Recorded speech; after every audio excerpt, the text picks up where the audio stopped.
I always get the question of, why is this dummy running with this binder? Like he must be some staff guy that is just all about his work or something. And I turned around and I said, no, that's not what this is. This is the Vietnam Memorial Wall that I have in my hand. And after that, the tone of the conversation changes dramatically.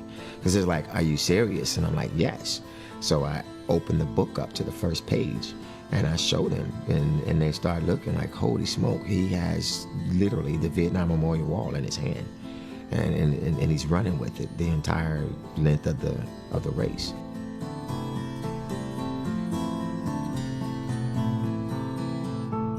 Sometimes the book is a little cumbersome, but it doesn't bother me because there's 58,000 plus fallen comrades in that book.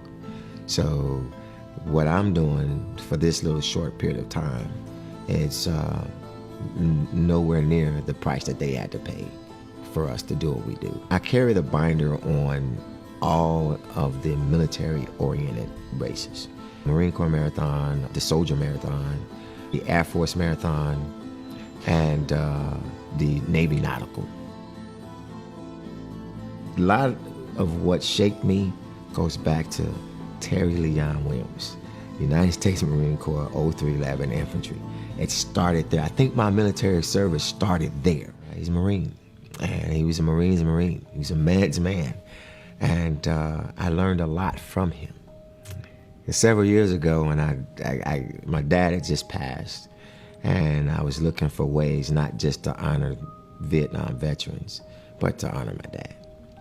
And so I said, how about we just print the names of this Vietnam Memorial Wall out? That was his comrades. Those are people he went to war with. I knew then that this was way bigger than I could ever imagine.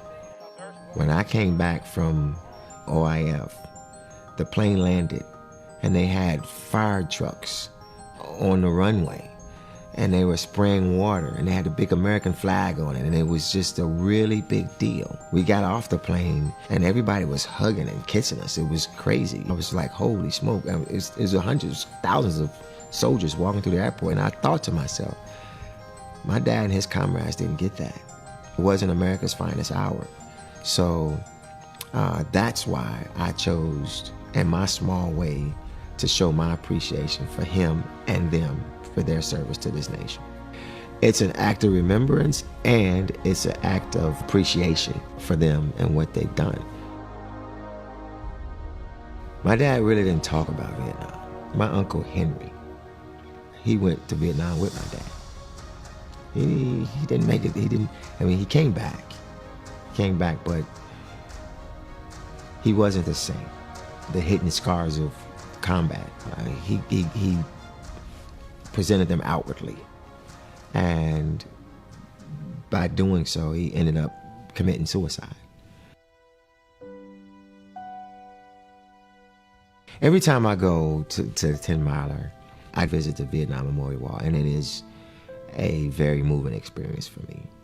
I connect with the memorial itself to the point where the names that I have in a binder, I find them on the wall.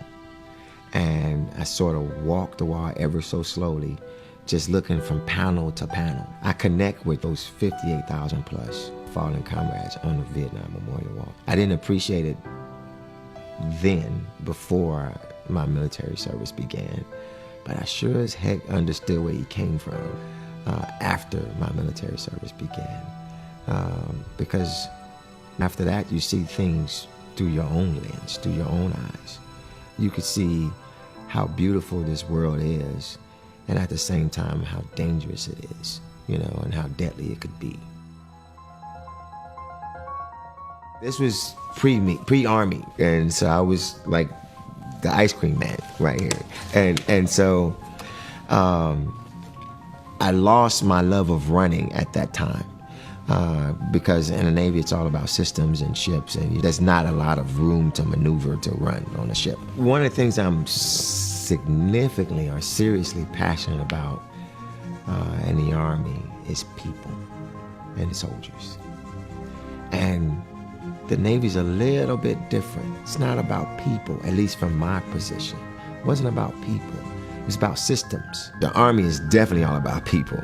And when I get to the Army 10 miler, I literally see people that I haven't seen in probably 10, 15 years. It's a huge family reunion. I ain't seen people in a long time. You used to see everybody there. It's like one of the most exciting races for me when it comes to just reconnecting with soldiers that you serve with over time. What the military has is traditions. They got a lot of traditions and a whole lot of legacy. I mean, so that legacy just keeps going on, and they have a legacy of war fighters. In that legacy, they have people who paid the ultimate sacrifice. And you don't ever want that legacy to be lost. So I carry this book. And that book, to me, signifies that you never, ever forget what other people have done for this nation to make sure that we can continue to be free.